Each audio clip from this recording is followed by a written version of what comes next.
কোনো শহরের জনসংখ্যা প্রতি বছর 3% করে বৃদ্ধি পায়। যদি শহরের বর্তমান জনসংখ্যা 30 লাখ হয়, তবে 3 বছর পর শহরটির জনসংখ্যা কত হবে? এটা বার করার 1 নম্বর প্রসেস কী হয়ে যাচ্ছে, বেসিক্যালি যে 30 লাখ আছে, টোটাল যে 30 লাখ আছে জনসংখ্যা, 30 লাখের কী হচ্ছে বেসিক্যালি প্রথম বছর বাড়ছে 3%, মানে এটা বেড়ে যাচ্ছে 103%। তারপরে বছর কী হচ্ছে, 103% আবার বাড়ছে। তারপরে বছর কী হচ্ছে, 103% আবার বাড়ছে। বুঝতে পারছো? এই রকমভাবে জিনিসটাকে তোমার সলভ করে নিলে তোমাদের অ্যান্সার চলে আসবে। কিন্তু এই গুণটা কে করবে? এই গুণটা করতে গিয়ে অনেক ঝামেলা হয়, যার কারণে আমরা কী করি, এফেক্টিভ রেট বার করার চেষ্টা করি। এফেক্টিভ রেট কীভাবে বার করবো? একটা ফর্মুলা ছিল a plus B plus AB by 100। এই ফর্মুলায় আমি যে সেটাকে পুট করব। মানে প্রথম বছর 3% বেড়েছে, তারপরে বছর 3% বেড়েছে, তারপরে বছর 3% বেড়েছে। আমি কি করব, প্রথমে যে ফর্মুলাটা আছে এই ফর্মুলাটাকে এই দুটোর মধ্যে লাগিয়ে দেবো। তারপর যেটা পড়ে থাকবে, যেটা বেরোবে, তার সাথে আবার এইটাকে ইউজ করব। বুঝতে পারছো? বেসিক্যালি যদি আমি এটাকে পুট করি, সেক্ষেত্রে 3 প্লাস 3 প্লাস 3 গুণিত 3 ডিভাইড বাই 100। সেক্ষেত্রে এটাকে সলভ করলে তোমার হয়ে যাচ্ছে 3 3 কত যাচ্ছে 6, আর এখানে যদি দেখো 3 3 কত যাচ্ছে 9, কিন্তু নিচে দেখো দুখানা শূন্য আছে, যার কারণে দুটো সংখ্যার আগে আমাকে দশমিক বসাতে হবে। মানে এখানে 0.09 হয়ে যাচ্ছে। বুঝতে পারছো? আচ্ছা, বেসিক্যালি এই দুটোর বেরিয়ে গেল। এবারে কি করব, আমরা এই দুটোর বার করার চেষ্টা করব। মানে এখানে আবার ওই একই ফর্মুলা লাগাচ্ছি, প্লাস 3 প্লাস 6.09 গুণিত 3 ডিভাইড বাই 100। আচ্ছা, এটাকে যদি আমি সলভ করি, সেক্ষেত্রে কী হচ্ছে, এপারে তোমার 9.09 চলে আসছে, 9.09 প্লাস, আর ডান দিকে কী হয়ে যাচ্ছে তোমার দেখো, এখানে এটাকে গুণ করতে হচ্ছে, 3 9 27 7, হাতে থাকলে তোমার 2, আচ্ছা এখানে 2 লেবে যাচ্ছে, আবার এখানে 3 6 18 হয়ে যাচ্ছে। যদি ভালো করে খেয়াল করো, দেখবে দুটো সংখ্যার আগে আমার এখানে দশমিক আছে, আর নিচে এখানে 100 আছে, মানে 4টে সংখ্যার আগে আমাকে দশমিক বসাতে হবে, মানে দশমিকটা এইখানে বসছে। বুঝতে পারছো? আচ্ছা, এটাকে যদি আমি যোগ করি, সেক্ষেত্রে কী হচ্ছে, 9.2727। বেসিক্যালি এটা এফেক্টিভ রেট হয়ে যাচ্ছে। বুঝতে পারছো? এই পার্সেন্টেজটা প্রত্যেক মানে 3 বছর পরে এফেক্টিভ রেট এইটা হবে, 3 বছর পরে এইটা বাড়বে, এত পার্সেন্ট বাড়বে। মানে প্রথম বছর কত ছিল, 30 লাখ ছিল, তাই তো, ছখানা শূন্য। 30 লাখের কী করবো আমরা, এখানে 109.2727% বার করে নেবো, আমাদের অ্যান্সার চলে আসবে। বুঝতে পারছো? এক্ষেত্রে আমাদের অ্যান্সার চলে আসবে। আচ্ছা, এক্ষেত্রে শুধু একটাই গুণ করতে হচ্ছে 3-এর সাথে এইটাকে। বুঝতে পারছো? তাহলে আমাদের অ্যান্সার চলে আসবে। আচ্ছা, যদি গুণটাকে করি, 3 সাথে 21-এর 1, হাতে থাকলো 2, 3 2 6, আর 2 কত হচ্ছে 8, আবার এখানে 3 সাথে 21-এর 1, হাতে থাকলো 2, আচ্ছা 3 2 6, আর 2 কত হচ্ছে 8, তারপর দেখো এখানে 3 9 27 7, হাতে থাকলো কত, হাতে তোমার 2 থেকে যাচ্ছে, আর 2 লেবে যাচ্ছে, আচ্ছা 3 1 3। বুঝতে পারছো? এইটা তোমার অ্যান্সার হয়ে যাচ্ছে। এটা কোথায় আছে দেখো, অপশান সিতে আছে, অপশান সি এখানে কারেক্ট অ্যান্সার হয়ে যাচ্ছে। বুঝতে পারছো এফেক্টিভ রেট কীভাবে বার করতে হয়? এফেক্টিভ রেট বার করার জন্য এই ফর্মুলাটা আমাদের ব্যবহার করতে হবে। ঠিক আছে? পরবর্তী প্রশ্ন, কোনো শহরের মোট জনসংখ্যা 10,000। যদি শহরটির পুরুষ জনসংখ্যা 5% এবং মহিলা জনসংখ্যা 10% বৃদ্ধি পায়, তবে মোট জনসংখ্যা 10,800 হয়। শহরটির মহিলা জনসংখ্যা কত? যদি বোঝার চেষ্টা করো, টোটাল জনসংখ্যা শহরের কত, 10,000। আমি ধরে নেব টোটাল 5% বৃদ্ধি পেয়েছে। এখানে যে 10%ও বৃদ্ধি পেয়েছে, 5%ও বৃদ্ধি পেয়েছে, আমি ধরে নেব 5% বৃদ্ধি পেয়েছে। যদি 5% বৃদ্ধি পায়, 10,000-এর 5% কত হয়ে যাচ্ছে, 500। বুঝতে পারছো? আমি ধরে নিয়েছি যে মানে 5% বৃদ্ধি পেয়েছে, সেই অনুযায়ী 500 জন জনসংখ্যা বৃদ্ধি পেয়েছে। কিন্তু কোশ্চেনের মধ্যে দেওয়া আছে 10,800, মানে 800 জন জনসংখ্যা বৃদ্ধি পেয়েছে। বুঝতে পারছো? মানে মাঝখানে গ্যাপটা কত, গ্যাপটা হয়ে যাচ্ছে বেসিক্যালি 300-র গ্যাপ। আর এই 300-র গ্যাপটা কেন এসছে? কারণ কিছু লোক 10% হারে বৃদ্ধি পেয়েছে, মহিলারা 10% হারে বৃদ্ধি পেয়েছে। মানে 5% আর 10%-এর মধ্যে গ্যাপ কত, 5%-এর গ্যাপ। মানে 5%-এর ভ্যালু কত বলে দেওয়া আছে, 5%-এর ভ্যালু বলে দেওয়া আছে তোমার 300। তাহলে 100%-এর ভ্যালু কত হবে সেটা আমাকে বার করতে বলেছে। মানে এটা মহিলাদের ক্ষেত্রে বেরোচ্ছে। বুঝতে পারছো? কিছু লোক 10% হারে বৃদ্ধি পেয়েছে, যার কারণে এই 300টা এসছে। বুঝতে পারছো? তাহলে 100%-এর ভ্যালু কত হবে সেটা আমরা বার করে নেব। এখানে জাস্ট ঐকিক নিয়ম, 300-র নিচে কত চলে আসছে 5, আর এখানে 100 দিয়ে গুণ করে দিচ্ছি, সেক্ষেত্রে 100%-এর ভ্যালু আমরা পেয়ে যাব। ঠিক আছে, যদি কাটাকাটি করি 5 6 30, আর এখানে আরেকটা শূন্য আসছে, মানে টোটাল এখানে 6-এর পিছনে 3খানা শূন্য, 6000, মানে মহিলাদের জনসংখ্যা কত 6000। এটা হয়ে যাচ্ছে তোমার অপশান বি। অপশান বি এখানে কারেক্ট অ্যান্সার। পরবর্তী প্রশ্ন, কোনো পরীক্ষায় 85 জন ছাত্রছাত্রীর মধ্যে 40 জন 50%-এর কম নম্বর পেয়েছে, তাহলে ওই পরীক্ষায় 50%-এর কম নম্বর পাওয়া এবং 50%-এর বেশি নম্বর পাওয়া ছাত্রছাত্রীদের অনুপাত কত? বেসিক্যালি টোটাল আছে 85 জন, 85 জনের মধ্যে টোটাল 40 জন কী করেছে 50%-এর কম নাম্বার পেয়েছে, আর বাদবাকি আছে কতজন? টোটাল যদি 85 হয় তার মধ্যে থেকে বাদবাকি পড়ে আছে তোমার 45 জন। 45 জন 50-এর বেশি নাম্বার পেয়েছে, জাস্ট এই দুটোকে অনুপাত করে দিলে আমাদের অ্যান্সার চলে আসবে। সেক্ষেত্রে অনুপাত করলে যদি কাটাকাটি করো 5 দিয়ে যাচ্ছে, 5 8 40, আর এখানে 5 লং 45, 8:9 হয়ে যাচ্ছে এখানে কারেক্ট অ্যান্সার। এখানে তোমার অপশান এ কারেক্ট অ্যান্সার হয়ে যাচ্ছে। পরবর্তী প্রশ্ন, কোনো পরীক্ষায় 54 নাম্বার পাওয়ার ফলে চরণ ওই পরীক্ষায় 72% নাম্বার সংগ্রহ করলো, তাহলে পরীক্ষার পূর্ণমান কত ছিল? এখানে বলে দেওয়া আছে, কি বলে দেওয়া আছে, 72%-এর ভ্যালু বলে দেওয়া আছে। 72%-এর ভ্যালু বলে দিয়েছে 54, তাহলে 100%-এর ভ্যালু কত হবে সেটা আমাকে জিজ্ঞাসা করেছে। জাস্ট ঐকিক নিয়মে ফেলে দেবো, নিচে চলে আসছে তোমার 72, আর ওপরে 100 দিয়ে গুণ হয়ে যাচ্ছে, বুঝতে পারছো?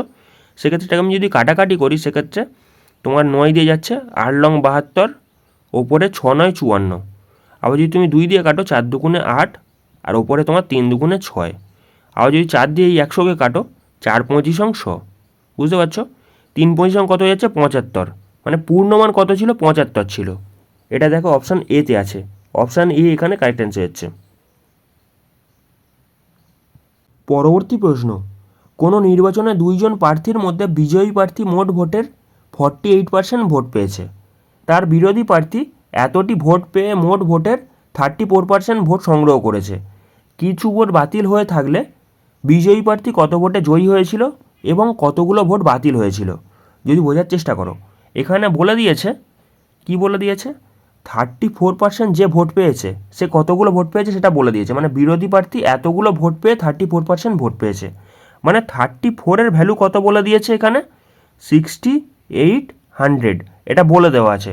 তাহলে এখানে দেখো কি জিজ্ঞাসা করেছে, বিজয়ী প্রার্থী কত ভোটে জয়ী হয়েছিল, মানে এদের দুজনের ডিফারেন্স জিজ্ঞাসা করেছে। মানে দেখো এখানে 48% আর 34%, এদের মধ্যে গ্যাপ কত, 14%-এর গ্যাপ। আমাকে জিজ্ঞাসা করেছে এই 48%-এর ভ্যালু কত হবে, মানে এখানে 14 দিয়ে গুণ করে দিলাম, বুঝতে পারছো? সেক্ষেত্রে এটাকে আমি সলভ করলে 34 দুগুণে কত 68, 2 আর দুটো শূন্য চলে আসছে, মানে এখানে 14 দুগুণে কত হয়ে যাচ্ছে 28, 28, আর এখানে দুটো শূন্য চলে আসছে। এত ভোটে সে জয়ী হয়েছে, যে বিজয়ী প্রার্থী সে 2800 ভোটে জয়ী হয়েছে। দেখো এখানে অপশানের মধ্যে একটাতেই আছে। আচ্ছা, তারপর এখানে বেসিক্যালি আছে, এটা আলাদা জিনিস, এটা মানে পরের গল্প, মানে এবং কতগুলো ভোট বাতিল হয়েছিল সেটার গল্প, বুঝতে পারছো? আচ্ছা, যদি বার করি আমি কতগুলো ভোট বাতিল হয়েছিল সেটা কীভাবে বার করব? বেসিক্যালি টোটাল ভোট পড়েছে কত, টোটাল ভোট পড়েছে 48 আর এখানে 34, এই দুটো ভোট পড়েছে, মানে দুটোকে যোগ করলে কত হয়ে যাচ্ছে 12 2 হাতে থাকলো 1, এখানে 82% ভোট পড়েছে। মানে টোটাল কত ভোট পড়েনি 100 থেকে বাদ দিয়ে দাও, 100 থেকে যদি আমি 82 বাদ দিই কত পড়ে থাকবে 18% পড়ে থাকবে। তাহলে আমরা কী করব, এই 18%-এর ভ্যালু বার করে নেব, মানে এখানে 34%-এর ভ্যালু কত বলে দিয়ে বেরিয়ে গেছে আমাদের, বলে দেওয়া আছে কোশ্চেনের মধ্যে কত 6800, আর এখান থেকে আমি কি করব 18%-এর ভ্যালু বার করে নেব। 18%-এর ভ্যালু বার করতে গেলে 34 দুগুণে কত হচ্ছে, 34 দুগুণে হয়ে যাচ্ছে তোমার 68, আর দুটো শূন্য চলে আসছে, 18 দুগুণে কত হচ্ছে 36, আর দুটো শূন্য চলে আসছে। এতগুলো ভোট বেসিক্যালি কী হয়েছে, বাতিল হয়েছে। টোটাল ভোট হয়েছে, মানে তোমার টোটাল জয়ী হয়েছে কততে 2800-তে, আর টোটাল কতগুলো ভোট বাতিল হয়েছে 3600 ভোট বাতিল হয়েছে। এটা কোথায় আছে দেখো, অপশান কোথায় আছে দেখো, 2800 আছে এক জায়গায়, আর এখানে 3600, এখানে তোমার অপশান বি কারেক্ট অ্যান্সার হচ্ছে। পরবর্তী প্রশ্ন, একটি স্টকে এ ও বি দুই রকমের দ্রব্য আছে, এই স্টকে এ এর পরিমাণ 80%, যদি এই স্টক থেকে 20 কেজি এ দ্রব্য এবং 8 কেজি বি দ্রব্য বার করে নেওয়া হয়, তাহলে স্টকে বাকি দ্রব্যে এ আর বি এর অনুপাত 9:2 হবে। স্টকে প্রাথমিক দ্রব্য কত ছিল সেটা জিজ্ঞাসা করেছে। বেসিক্যালি এখানে যদি বোঝার চেষ্টা করো, এ দ্রব্য আমি কত দেওয়া আছে, এখানে এ আর বি দু রকমের দ্রব্য আছে। এ দ্রব্য আছে তোমার 80%, আর তাহলে বি দ্রব্য কত হবে, 20% হয়ে যাচ্ছে। আচ্ছা, তারপর বলেছে এখান থেকে এ দ্রব্য 20 কেজি বার করে নিয়েছি, এ দ্রব্য 20 কেজি বার করে নিয়েছি এবং বি দ্রব্য 8 কেজি বার করে নিয়েছি। বার করে নেওয়ার পরে তাদের অনুপাত কত, 9:2 হয়েছে। মানে যদি এটাকে এক্স ধরে করার চেষ্টা করো সেক্ষেত্রে কী হচ্ছে, প্রথমে আমি ধরে নেবো 80x ছিল আর 20x ছিল, ঠিক আছে। মানে যদি 80x আর নিচে কত ছিল 20x, এখান থেকে প্রথমে 20 কেজি বার করে নিয়েছে এ দ্রব্য। আচ্ছা, বি দ্রব্য কত বার করে নিয়েছে, 8 কেজি। তাদের অনুপাত কত হয়েছে, 9:2 হয়েছে। এখান থেকে তুমি এক্সের ভ্যালু বার করে নিয়ে নিতে পারো, সেক্ষেত্রেও তোমাদের অ্যান্সার চলে আসবে। আচ্ছা, যদি কোনাকুনি গুণ করি সেক্ষেত্রে 8 দুগুণে 16, 160x মাইনাস এখানে তোমার 20 দুগুণে 40 ইজিক্যাল টু কত হয়ে যাচ্ছে, ইজিক্যাল টু হয়ে যাচ্ছে তোমার 9 দুগুণে 18, 180x মাইনাস আর লং কত হয়ে যাচ্ছে 72। যদি আমি এটা উপর করি, এই 160টাকে ডান দিকে নিয়ে যাব, সেক্ষেত্রে কত পড়ে থাকছে, 20x পড়ে থাকছে। আর এই পারে যদি আমি এই 72টাকে নিয়ে আসি সেক্ষেত্রে কত হয়ে যাবে, 32 হয়ে যাচ্ছে। আচ্ছা, যদি এবার দেখো এখানে তোমার এটাকে 2 দিয়ে কাটো, সেক্ষেত্রে 2 দিয়ে কাটলে এপারে 10 পড়ে থাকছে, এবারে তোমার 16 দুগুণে 32 পড়ে থাকছে। বেসিক্যালি আমি প্রথমে ধরেছিলাম কত, প্রথমে আমি টোটাল মেটেরিয়ালটাকে ধরেছিলাম, একটা ধরেছিলাম 80x আর একটা ধরেছিলাম 20x, মানে টোটাল কত ধরেছিলাম, 100x ধরেছিলাম, ঠিক আছে। তাহলে এখানে 10x এর ভ্যালু কত হয়ে যাচ্ছে, 16। তাহলে 100x এর ভ্যালু কত হবে, 100x এর ভ্যালু তোমার হয়ে যাচ্ছে, আর একটা শূন্য চলে আসবে ওই পারে, মানে তোমার 160 হয়ে যাচ্ছে। 160 কোথায় আছে দেখো, এখানে তোমার অপশান ডিতে আছে। মানে স্টকের প্রথমে কত মাল ছিল, তোমার স্টকে প্রথমে 160 কেজি মাল ছিল। এখানে তোমার অপশান ডি কারেক্ট অ্যান্সার হচ্ছে। পরবর্তী প্রশ্ন, 10%, 20% ও 30%-এর ধারাবাহিক ছাড় যে একক ছাড়ের সমতুল্য তা হলো। বেসিক্যালি এই তিনটে ছাড় দিয়ে যে একটা ছাড় পাওয়া যায় সেটা কত সমান। এখানে একটা জাস্ট একটা ফর্মুলায় আমরা অ্যাপ্লাই করব, A plus B plus A B by 100।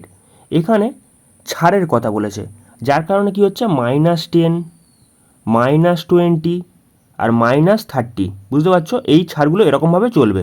তাহলে যদি এটাকে আমি পুট করি সেক্ষেত্রে -10 হয়ে যাচ্ছে, তাহলে -20 হয়ে যাচ্ছে, আর এখানে মাইনাস মাইনাস কী হচ্ছে, প্লাস হয়ে যাচ্ছে, 10 গুণিত 20 ডিভাইড বাই 100, বুঝতে পারছো। সেক্ষেত্রে এটা কী হয়ে যাচ্ছে, তোমার -30 আর প্লাস এপারে তোমার দুটো শূন্য কেটে যাচ্ছে, ওপরে শূন্য নিচেও দুটো শূন্য কেটে যাচ্ছে, +2।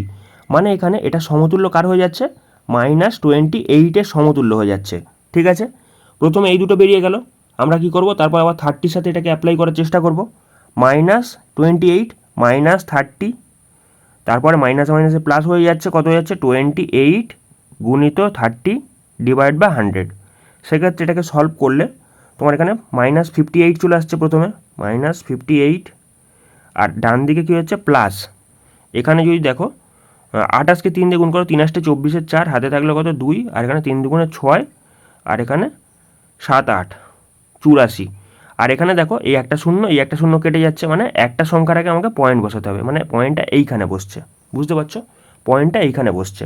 58 থেকে যদি তুমি 8.4 বাদ দাও সেক্ষেত্রে কত পড়ে থাকবে, সেক্ষেত্রে তোমার 49.6 পড়ে থাকছে, এত পার্সেন্টেজ ছাড় হয়ে যাচ্ছে। তাহলে এটা কোথায় আছে দেখো, অপশান বিতে আছে, অপশান বি এখানে কারেক্ট অ্যান্সার হয়ে যাচ্ছে। পরবর্তী প্রশ্ন, একটি সংখ্যা 25% ওই সংখ্যা 30%-এর থেকে 15 কম, তবে সংখ্যা 20% কত হবে। বোঝার চেষ্টা করো, এখানে বলেছে 25% 30%-এর থেকে 15 কম, মানে এদের দুজনের মধ্যে গ্যাপ কতর, 5%-এর গ্যাপ।